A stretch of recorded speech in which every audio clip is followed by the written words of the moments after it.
get ready for a new episode of Call Me Crazy with Shiri Gabriel.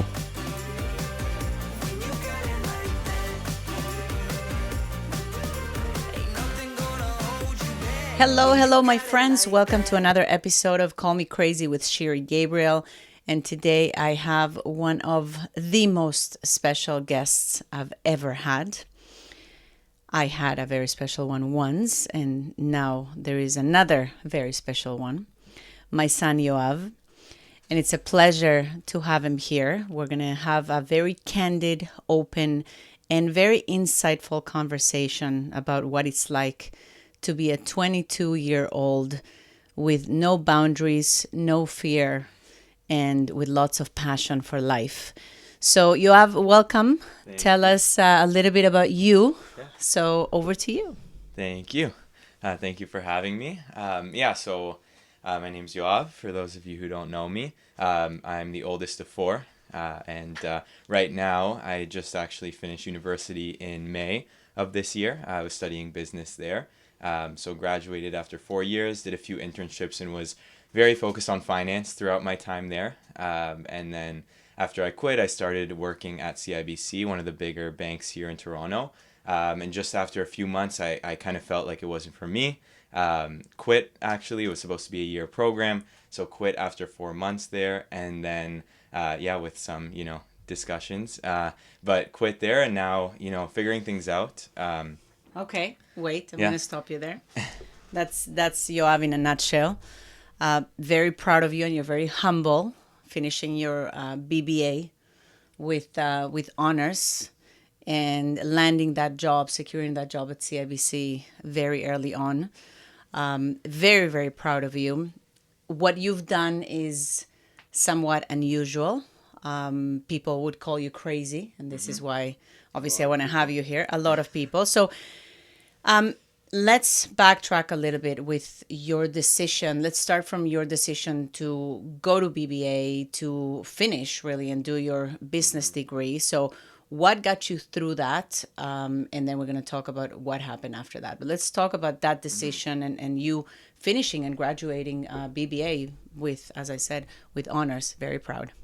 For sure. So I think when I was deciding to go to university, trying to think back to that point, I think for sure I didn't know exactly what it is I wanted to do. I knew I did like business, whatever that means to, someone in grade 12. But in my opinion back then, I thought that it had a lot of doors open for me going into business. I knew a little bit about marketing, finance. Thankfully, the school I went to, Westmount, has a very good business program there. And they actually do a lot of courses, which I just found out other high schools don't do. So I think that was helpful for me. But again, in my opinion, I think it's very early for students to decide, in high school what it is you exactly want to do. So, I jumped into business school. And the first year I did enjoy it. I was working really hard. I think, put my head down and kind of focused on work, meeting new friends. It was a great experience. And I do recommend, going away for school was one of the best experiences of my life, and meeting people, being independent, going outside of your comfort zone. But after the first couple of years, I think I was starting to think, is this for me? Is this something I want to do? And I think we had conversations around that time, if it's something I want to finish, how do I want to go about doing the program? And then kind of co-op came around. So for those of you that aren't familiar with that, it's more of a program that you can do some internships. Actually, at my program, it was during the fall. So it wasn't just summer internships. And I landed a corporate finance job at Kruger Products there and really didn't like it. I remember talking to you again about quitting, and there's a common theme here that, I like to quit, finance jobs. But I've pushed through that. And I did really enjoy the program. I think the way I kind of got through it, because COVID hit right after the end of my first year. And that's when Eyal and I actually started our first business. So it was an e-commerce store, and we were selling clothing online with a drop shipping model. So basically we would wait until someone buys the actual product that we source from a manufacturer in China, and only then we actually buy the product and then sell it. And I can talk about what happened there. We ended up getting a client in Canada, changing the business completely, but that's another lesson I've learned, that kind of things tend to not go as planned, but it's the doing and actually taking the first step that's the most important. But I think that really helped me there with understanding that I wanted to be an entrepreneur. I wanted to build a business, and business school wasn't going to hurt that, and it would just help it. And I think I decided, I'll push through, and I did really enjoy being in Laurier and at Waterloo, and the co-op program was a great plus to get that experience. So those were kind of the factors that allowed me to kind of finish the program. I ended up getting another internship at a private equity firm, and that was amazing, except I was working like 60 hours a week. So it took a toll on me, but I did learn a lot again. But yeah, I'm really just rambling now. It was really the mix of trying my own thing when I had the chance to show myself that I can, while also, gaining those skills that were necessary through business school, not just the technical skills from the classes, but actually speaking to people, being independent, all those soft skills that I gained from being in university also really came in handy. Okay, so the program, basically what I'm hearing from you, and if you can talk a little bit about that. So a program, if you didn't have the co-op, it sounds like maybe would have been more, I don't know if it's frustrating, or maybe you wouldn't have gotten as much from the program as you did being at a co-op. So speak a little bit about that. Is that your recommendation? Like whoever is looking to get into a program, especially business, do you recommend doing co-op? 100%. I think the program without co-op, it's you learn things in school. What I found from the business program especially is that it for sure could have been a 2-year program. Like after first year, you learn, 80% of the material. Second year, another, 15%. And then third and fourth year is really just a little repetitive unless you take specialized courses, which in fourth year there were a few of those that were really good. But it was like night and day. When I would start co-op, the amount that I would learn in those 4 months was completely different than the amount I would learn in an 8-month school year. So I highly recommend doing a co-op program. Laurier's was amazing just because it's not in the summertime, so you have more opportunities to get those jobs. It's a little easier since there's less competition from other schools, but I do highly recommend doing a co-op program. And if not, really focusing on, while you're at school, trying to get some work however you can, because that experience is really valuable. What would you do differently? And I'm talking just about school. So taking yourself back to grade 11, grade 12, and looking at your options and what schools were you going to get into, what programs were you going to get into, getting into school right away. What would you have done differently, if anything? Yeah, I think the thing I would have done differently is look at it in terms of job opportunities that come after school. So I think it's very easy in high school, kind of the way that they format it in grade 10, it's do you want to take sciences or not for grade 11, and then in grade 11 it's do you want to continue with math or not, and it's those harder courses that people think of. So then when you go to university, you don't really want to do the hard courses, what's easier, I don't like this type of course, so I won't go into this program. And Yuval and I have been having a lot of discussions around that. That's one of my younger brothers, and he's right now in making that decision. But I think it's important to look at what the jobs that you will get from going to a specific program, and if you enjoy that career path, if that is something that interests you. So I'd recommend watching videos on specific programs and what career paths come after that, because it's something I think I personally looked over. I think business is great because it does leave a lot of doors open, and there are a lot of different career paths that you can choose, so you kind of can figure that out while you're in university. But it still does help to take the lens of looking at what those 4 years will bring after, than just looking at what you'll actually be doing in those 4 years specifically. Okay. So it was as you had just started your fourth year, and then you applied to all these different jobs. You took the job at CIBC. At that point, you mentioned you kind of knew, I don't know if I like finance. So why did you take the job? Why did you go and work for CIBC? Yeah, that's a question I'm still figuring out myself. I think from what I've reflected on it, the main reason is most likely that, the pressure that I felt to taking that job and having something secured, especially in fourth year, it's everyone's looking for jobs for the next year. You're applying, you're looking for work. And I knew that I didn't like finance at the time. And I kind of applied just to apply. I said, I probably won't even get the interview anyway. But I got the interview and ended up getting the job. And I think the main reason why I took it was easy for me to lie to myself at the time. So I was working in private wealth, and I knew that I was working with a lot of very wealthy individuals who are typically business owners. So I told myself that it'd be a great way to network with these people, and didn't really look into actually what the job entails. Didn't talk to anyone who works at the job, where it ended up just me taking emails and calls from these people that wanted me to transfer things for them. And not to say, the program that I was in was incredible at CIBC. I was in a rotational program. So the next program was going to be working at an investment arm of CIBC, and the one after that was going to do strategy.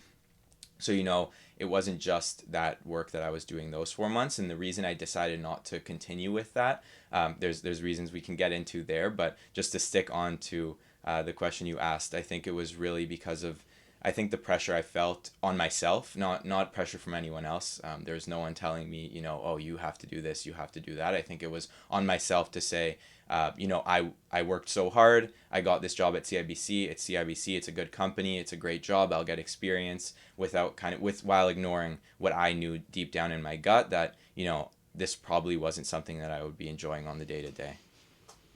So looking back at university, was it a waste? No, not at all. So why not? You learn a lot, I think, about myself. Just being away from home, one, is a huge plus to have there. But I think... Thank you. No offense there. No offense. No, being independent. But yeah, I wouldn't say it's a waste at all. The program itself too, as much as, I want to say there's repetitive things, I learned a lot, whether it was consciously or subconsciously. The repetitiveness and continuing to drill in different concepts, marketing concepts, accounting, economics, it did really help me understand more than I would say, the average person around those certain topics. And there's a lot of competitions that you do, which I think were really, really helpful in the first few years as well. And just the whole aspect of connecting with other people, that it would have been a lot more difficult for me to meet, let's say, if I stayed home. It really forces you to put yourself out there, meet new people, connect with new people, and hopefully those are people that I'll keep close for a long time. And I wouldn't change it for anything. That doesn't mean if you are someone who's thinking not to go to university now, you should. It's really, I wouldn't regret it if you're someone who's in it right now, who's deciding if you shouldn't or should. Really do what you feel is best. And I'm someone who's big on living with no regrets, because I wouldn't be where I am today without those experiences. So I'm happy with where I am today. So I wouldn't have changed it for anything. Well, we've talked about the soft skills as well, right? I mean, you mentioned a few, the meeting people and all the soft skills that you gain from being in university that really get you ready for anything, right? So I think that's definitely something that, and you grow up. It really allows you that time to grow up, because when you're 18, I mean, what do you know? Like nothing really, not much at least at that point. So you get into CIBC. I really want you to talk about those months that you were there and leading up to that decision. What was going through your mind as you're making this crazy decision to leave this incredible job with benefits, and what are you thinking, and everybody telling you over there, especially at the bank, that you're pretty much crazy and you shouldn't do that. And by the way, proud moment here, they wanted to keep him. They were trying to do everything to keep Yoav, right? They were. So that's great. I know you're not going to talk about that, so I am mentioning it as a proud mom. But just walk us through that and what's going through your mind at that point, and where are you getting the courage, the strength to make that decision? Yeah. So I think it was a lot of things. Trying to think back to there feels like a long time ago already, even though it's just been 2 months. So when I first started, the job, I think I was enjoying it at the beginning. I was excited. It was a new place, new people, new challenge. And I was kind of part of a rotational program where there were other people my age that we were kind of all in it together. So it was kind of meeting the expectations at first. I think it was as time went on that I was starting to realize kind of what the job is, but it wasn't even the job. I think really any type of banking, corporate job like that, I wouldn't have enjoyed. It wasn't anything specific about the job, the people, everything was great. in terms of that. I think it was more me personally, and where it kind of started off was when I was kind of waking up, and I would say, or actually it was when I was coming back from work, and I think, even going to bed, what did I do today, and am I kind of why am I continuing to do this for the next day? What am I building towards? What are my goals?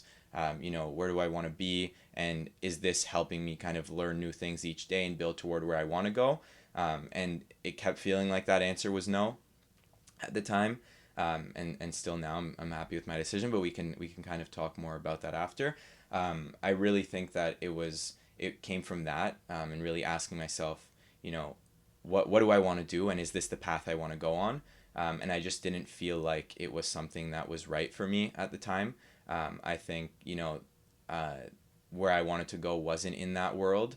And I think if I was too scared to not to do something I wanted to do and felt like it wasn't for me at that time, when, thanks to you guys that I have the privilege of, taking the risks now. And if I wasn't able to do that now, I felt like deep down, why would I ever do that, going forward? So it was more of a challenge to myself, in front of all of the questions and how it would look, and, those uncomfortable conversations at the office and uncomfortable conversations with family and friends. And in front of all that, I really wanted to take on that challenge for myself, and, see what I can do on my own during this time. And I think that's really where it came from there. Why not finish the rotation, like the full year, right? And say, okay, I've done the full rotation, and now I can make an informative decision after I've finished what I started. Mm-hmm. Yeah, that's a great point. I think for me, it was really, if I knew at the time that, this wasn't for me, just like I knew when I applied and I lied to myself then, if I lied to myself again, and said, maybe I'll finish, maybe I'll like it, maybe I'll continue, maybe, I'll stay at CIBC after the full year rotation. For me, especially with kind of what I knew was coming in the next year, which, I'm going on a trip for a few months. And then, I really wanted to take this time right now. I thought in my gut, it just felt like it was the right time to do something like this. And staying for the full year, I think it was something I would have regretted. And like I said, I don't like living with regrets. And it just felt like, even in front of all the money that I would make that year, and, the comfort I would have, and the ability when people ask me, and we can kind of get into that, because right now I hate the question when people say, what have you been up to? What have you been doing? At that point, I was fine with the question, because it's easy to say, working at CIBC, now everyone kind of knows that I'm not at CIBC, and by everyone, I just mean my friends, family. So it makes it a little bit more uncomfortable. So it for sure wasn't an easy decision. And I think the reason I didn't want to finish it was to really take that challenge onto myself, and put myself in that uncomfortable situation. So the that question. So what do you do, right? Where when we are in those situations in our lives where we're either changing, or we're actually doing that we're not something that we don't like, or we're uncomfortable in any way, and that question comes. So what do you do? And right now you are in that position of people asking you, and it's great that you mentioned that, because it is an uncomfortable position to be in.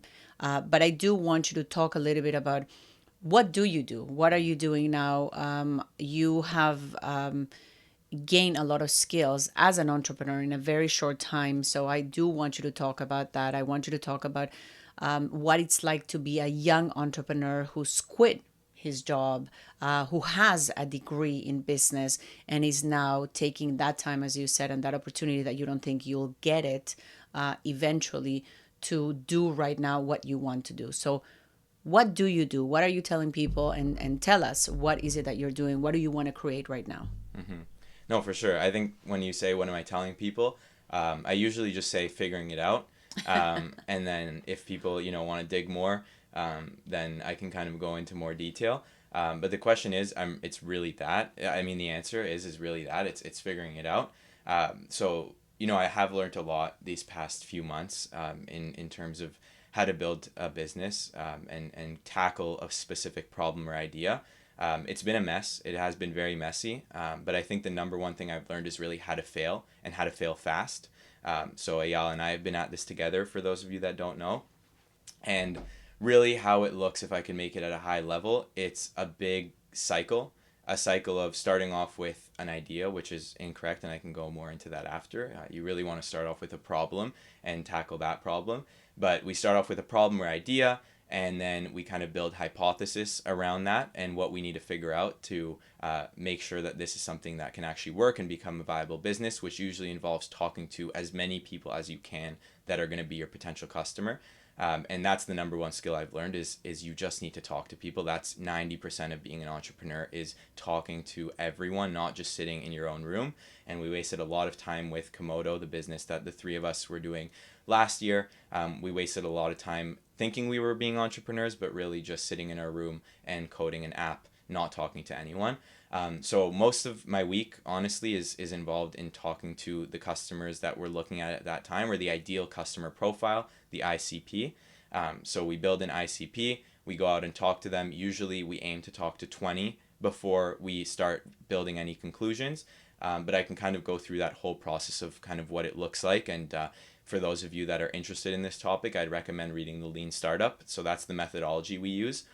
So the Lean Startup methodology is really trying to learn as quickly as you can and as fast as you can by making small calculated hypothesis and then testing those hypotheses by speaking to actual people. So don't go and say, I have a business, I want to start a clothing brand, I'm going to pay $10,000 to a manufacturer to get the clothing first. Drop shipping is a great example of the MVP method. It's, you first wait until someone's actually going to buy what you're selling, and you can Photoshop a shirt with what you think it is and what it would do and why it's better than the other shirts out there. Make a website, start marketing that, send it to your friends, send it to, go walk up to people at thrift stores and put ads up around thrift stores, and then see if people are interested in that shirt. Get the feedback first, see if it's something people want, talk to people. Then once you get that validation or invalidation, you iterate, and continue iterating until you have something people actually want. Then you can start thinking about actually building out that thing, whether it's a product, a service, an app, whatever it may be. But I can dive more into that. But really our days right now are mostly just, one, talking to people, and creating those assumptions, and then analyzing what we get from those conversations, and I can kind of go through that. We speak with Incubator at Laurier. We're in another accelerator, and then we're also now working on something called the Jewish Pulse, which is a community we want to build for Jewish entrepreneurs. So if you're listening to this and you're between the ages of 18 and 25 and you're Jewish and you want to get into entrepreneurship, you're even just interested in startups, we really want to start building a community, have some mixers, bring some guests on, people that we've met over these past couple months. We already have some interest from people who want to come and mentor and come and speak. So we're really excited to get that together. And it's really just figuring things out and trying as many things as you can. But I can go more in depth about that as well. So for moms that are listening, I am going to drop all the information for you guys to share with your young entrepreneurs, your children, your nephews, your nieces, whoever that can join the Jewish Pulse. Yes, thejewishpulse.com. So the life of an entrepreneur, a very young entrepreneur, I want to ask you, what are the 3 key strengths or skills that a young entrepreneur needs in order to make it? Yeah, I think being comfortable, being uncomfortable is the number one. I think, every day is going to feel like, it's what am I doing? Am I doing things right? Am I doing things wrong? But it's really doing and being open to learning. So I guess that's the second one. So first is being comfortable, being uncomfortable, because it's going to feel very uncomfortable because you are the boss of yourself. Whether you're doing it on the side and have a job, when you're focusing on what it is you want to build, you are your own boss. And that's very uncomfortable because we are used to being told what to do, what direction to go in, how to do things. So still leverage that. Leverage all the resources you have, books, podcasts, YouTube, mentors, and connecting with people. Number 2, I would say, is be open to learning. So that kind of connects with that, but you really do want to always be open to learning. Always think that there's whatever you think you know, there's probably a better way. And really digging into that, and just learning every single day, taking everything as a learning, and looking at failure as learning, I think falls into that. So that's something that really one of my biggest learnings from this experience is learning how to fail. And at first, I'll give two kind of stories. The first one from Komodo Parking. So it was a driveway app that Eyal, my mom and I were working on from 2021 around to 2022, so around a year. And we wanted to, it was the Airbnb of parking. It was your idea, and you came to us and you were like, this is, an idea and we should pursue it. And we loved it, and we kind of jumped into it there. And we spent a lot of months kind of building a business plan and trying to code an app, and thinking of partnerships to talk to, and paying market researchers to do market research. And it was only probably a few months in when Eyal and I went to speak to our incubator at Laurier. And we walked in and we gave them our pitch, and they started grilling us. They said, how do you know this is something people need? Why are you better than what's out there? What's the problem that you're solving? Sorry, what's the problem you're solving? And we were stumped on these, what seemed like simple questions. And they gave us the advice to go and knock on doors and just talk to people. Knock on doors, go with your phone and have a survey in your hand and ask people questions. Do you have a few minutes? Would you be open to answering some questions? We're just, some students at a university, and we're running a survey for an entrepreneurship club. And you'll be surprised how many people are willing to answer those few questions. Obviously, a lot slam the door in our face. But we just asked them, would you be willing to rent out your driveway? And then if they say no, why don't you want to? And we started hearing all of these reasons why people wouldn't want to rent out their driveway. And just by doing that in one day, we got more information about what it is we were actually trying to do than we did in 8 months of sitting by ourselves. Eyal would come over every night at Laurier, and we'd code and we'd feel productive, when it really just took 6 hours to really get a lot of good data and answers to help us figure out how to move forward and answer those tough questions. So I think you need to be willing to learn, and not think that you understand everything. And the third thing is really being able to talk to people and putting yourself out there. That is the number one skill. And networking, that skill of networking. And you might be sitting there and saying, I don't like talking to random people, and maybe you feel uncomfortable doing that. And I think this is a great way to practice that. And what I've thought about this whole process is that networking, when you practice it with schoolmates or coworkers, it's scarier because you're going to see them again tomorrow. So it makes it harder to actually do that networking versus it being a completely random person that you message on LinkedIn and ask to talk to. If it goes terrible and whatever, you fart on the call or something, then you're never going to see them again. You can hang up and you can both go your separate ways. So it allows you to make those mistakes, and then really become more comfortable at it. And Eyal and I think, have really learned how to not only network and talk to people live, but how to reach out to people to get them to talk to you. I think that's something that we've really gotten a lot better at over these past few months. So, I'd say those three things: really being comfortable, being uncomfortable, being open to learning, and then networking. I think those are the top three things I'd say. And I would add one more: having parents that will not charge you rent and feed you every night. I think that's definitely key for a young entrepreneur.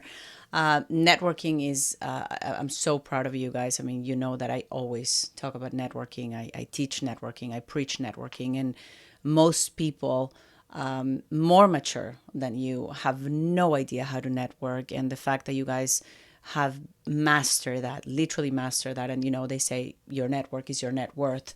That is brilliant, because no matter what happens, you right now are building a network of people, and people that are willing to help you. That is, I think, something that it's worth mentioning, that as you reach out to people, you've been surprised how many people are actually open to helping you. And we're talking about successful people. And again, that's the reason they're successful, because they know and they remember where they were, and they're always willing to help. So one thing to really mention is that reaching out to successful people is key. It's number one. And if you've never done this, you will be surprised how many successful people are out there willing to help you and give you their time in order for you to succeed. So that's amazing what you guys have done. The so so what is next for you? You have where do you see yourself in 5 years from now? Where do you see yourself when you grow up? Yeah, that's a great question. I think just to before we jump over, I think the just on that note of networking, the word networking, I think for especially for younger audiences, I think is scary. I think that's a And scary, for older audiences and as for well. older audiences, for sure, for sure. I think that word in itself, just because I don't know, I can't speak for non-students. That's kind of the environment that I'm touching on there for networking, but I think it comes off as a bit of a scary word because it feels like there's I don't know what the word is, like there's a not a pressure, but almost like a contingency to doing it. Like if things go wrong, it's your personal brand and your networking, and you can't mess it up. But I think there's ways around that, and to really practice connecting and networking, and that's a even if you're not running a business, just reach out to people, random people, and ask to chat with them.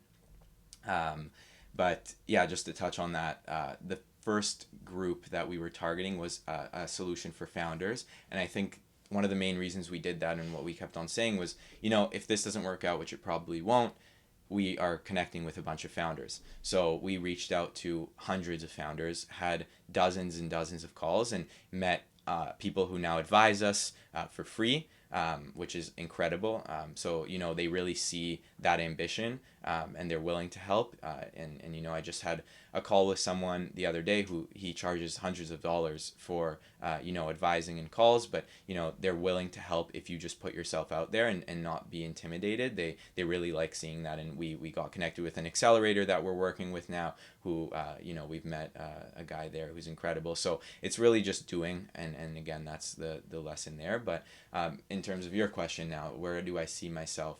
I think as of right now, I really do see myself in 5 years having my own business, in minimum 5 years. I think with the pace I'm moving, it's only been 2 months, and I think I've been really hard on myself sometimes, thinking that, it feels like I haven't gotten anywhere, and it's my own ego. When that question comes up, what are you doing now? That my own ego wants to mirror what I expected of myself, which is to be making money and having that business. But I need to realize that it has been 2 months, and just for those of you out there who do want to do entrepreneurship, it's a journey, a long journey. One thing I've realized is these very successful founders who have these companies, it was like 5 years in the dark that they would work on these businesses sometimes without anything happening. So it really is the long game. So I think within 5 years, with the pace that I'm moving and learning at now, I do see myself having a business at that point. And where do I see myself in my life as well? I think what I realized throughout all this is that I want to do product management. And for those of you that don't know what product management is, essentially it's you're the connection between and more at a software company is what I would like to do. But you're really the connection between the technical people, the business, and the customers. So your job is speaking to users all day, figuring out what their problems are, and then going to the design team, the engineering team, and the other functional areas like sales, and really helping them formulate the strategy of what to build and how to market it, and based on what the users are saying. And I've realized I love talking to people. That's what me and Al do all day. We talk to our potential users and figure out what their problems are, and I just love that challenge. And it really does feel like an open challenge, and kind of like a mystery, like an escape room almost. So I do see myself in terms of a career path, if and when I go back to work. I do think that deep down I realize that I need that experience, and at some point I'll have to go back to work and start making money to help me fund whatever business it is that I'm going to be doing. But I think that job specifically is very good at building the foundation to be an entrepreneur, and it's really the founder's job. When the founders get the company grows too big, the founders have to focus on big strategy and operations. They hire product managers to do the job that they were doing early on, which is what we're doing now. So yeah, and I think you asked me a few weeks ago, what it is that, my why and what I want to do and what I want to build towards. And I think that there's really two things, and it's a big reason why Eyal and I started the Jewish Pulse. There's a few things that I think I want to be doing, and first is building and creating. I think that value for me is something that's very big, and it doesn't just fall in business, just in life. You want to leave a legacy behind and look back and say, if I wasn't there, that wouldn't be there. And that's a big reason why people start families. And I think that also translates to why I want to be an entrepreneur as well, is that value to build and create, and I think provide, but I do want to build a community. I want to help and teach, and I think something I really love is learning by teaching. And I think that's something that's really important. I think there's a good karma in that. That was something throughout my years at school, elementary school, high school, university. I always loved helping people with whatever it was, whatever the course was, because I ended up finding that it was almost like studying for me, because I'd help them and then it'd help me study, and I would say things that I didn't even realize I knew myself. So I think that really learning by teaching, and building that community is something that I really want to do, and just have that group around me that I can connect with on values that we share, and I think the Jewish Pulse is a step towards that goal. So that's kind of hopefully down the line I'll have that community that I would have built, and can share and support each other with. Amazing. I love that. Makes me so proud. And we're going to do everything that we can to help you. As you talk and I listen, I think something that would be very valuable for those that are in school, and this is something that I always say, we don't have to wait. If you're in school right now, you're starting school. If you're at work, it doesn't matter. But we are focusing on more younger crowd, the school, and everything that you've talked about. I think that networking should come much, much earlier, right? Imagine if you would have networked like you're networking now every year, right? First year, second year, third year, fourth year, you graduate. And imagine that by the time you graduate, or even before, you would have already looked for jobs in product management, right? Just as an example, because that's what networking does. When you do it the right way and when you come from a place of learning, as you said. So you network with people, not just to get to meet people and know people, but to really ask those questions and understand what is it that you like, what do you love, learn new things, and things just appear and people start to appear in your life, right? You start attracting all these things to the universe together with the knowledge that you gain. And then it's like, that is definitely something that I never thought about, and I want to learn more about it, or that's the path that I want to take. So this is why networking is so important at any age, any time, because it's going to buy you time. At the end of the day, you are going to learn so much just by doing that. So imagine you go to school and you're learning what you're learning, you're doing your co-op, and you add to that networking, right? Yeah, boom, just the magic happens. So I think that's probably a big learning, and something you can share maybe with people that are listening to you. Yeah, I think I completely agree with that, and I think it really does compound. I think the beauty of it, and really I think where the main anxiety comes from before networking, hopping on a call with someone, is you want to feel like you have all the right questions and you have all the right answers and you're going to get what you want to get out of the call, and you think you understand the reason of why you're talking to this person. But I think all of the things that I've learned and the path that I've gone on have come from tangents that I didn't expect on those calls. So you talk to someone thinking that this is a potential customer that we're going to talk to and get information from that we're looking for, but it ends up being a mentor who gets interested in us, and then they actually have something that they want us to do, or they want to stay connected, and they want to they're actually interested in this thing, or they have a learning for us in a book that they want us to read, and then I read that book, and now I learned something from that book that gets me interested in something else, and then it just causes this whole butterfly effect. So I think that's really the main learning, is that don't expect anything. Go in with just your expectations open. Don't think that you need to have the right questions ready. Of course, prepare. I'm not saying don't prepare. I'm just saying that it's just be open to other things that people are saying on the calls that you're having, or those networking sessions, or whether it's in person or however you're doing it. Just be open to other things that are happening throughout that time, because it can really lead to, a big butterfly effect. And I think that's one of the biggest learnings that I've had while networking with a lot of people. And yeah. Imagine if you had a networking 101 in university. I mean, universities don't offer that. I do teach a course about that, but that's pretty much the only college that has it, which is Centennial, and it's a shame. But some last thoughts, Yoav. Actually, here's a question for you. You have a magic wand. What do you do with it? Yeah, that's a really great question. If I had a magic wand, what would I do with it? I think if I had a magic wand, I would have, I don't know, 50 calls booked for the next 2 weeks with anyone that's willing to talk. I think that's what I would do. Just, have my calendar filled up, whether that's in person or online, and really leverage the online. But also, just one note before I forget, for students, if you're looking to network, a big tip that me and Eyal have done, which is I think the reason as to why we get all these calls, leverage that you're a student. Mention that you're a student. Mention that you're learning and you just want to learn. Because a lot of the time now in this world, people want to sell. And, we're not messaging people saying, hey, I'm the founder of this new cool company that's going to be coming out. And, I see that you might be having this problem. Can we talk? People don't like to hear that. Or, hey, I see that you're a founder. Can you help me with this? It's more you want to get someone to understand that you want to learn from them. Even if you're not a student, to people who are listening who aren't students, mention that you are someone who's learning. Say you're a student of whatever it is that you're trying to learn.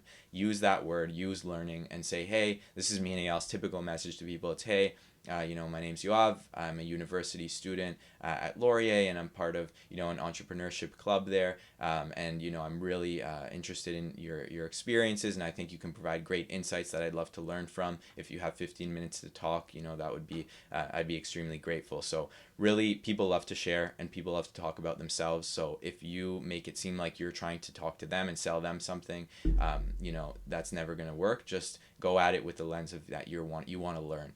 And I think that's really the key to connecting and opening up and really getting to meet a lot of new people. I think that's... So proud. Wow, that's awesome. That's what I try to teach adults, and they don't get it. So, I mean, you guys, again, you are so ahead of your time. And thanks to you. No. We saw you all the time. It's true. Thank you. Yoav, thank you for being here. Of course. I think you, that the insights that you provide are incredible.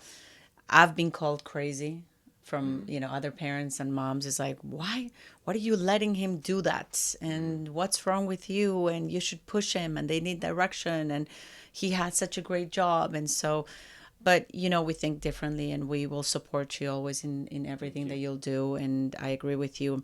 This is your time right now to figure things out. So it's great when people ask you, what are you doing? I'm figuring things out. When people ask me, what are you doing? I said, he's figuring things out. Yeah. And it's a good thing. So we're going to drop the coordinates for the Jewish Pulse. So anyone that that is an entrepreneur, Jewish entrepreneur, because again, as Yoav said, him and Eyal, they want to build a community of Jewish young entrepreneurs. So that is the whole idea behind this. We're going to drop the coordinates. And as always, stay safe. Do what you want to do. Go figure things out. Go network with the world and go live your best life and make your dreams come true. This has been another episode of Call Me Crazy with Shiri Gabriel. Make sure to join in next week for a new episode, and if you would like to contact Miss Gabriel about speaking or training at your next conference, function, or event, visit shiri.coach.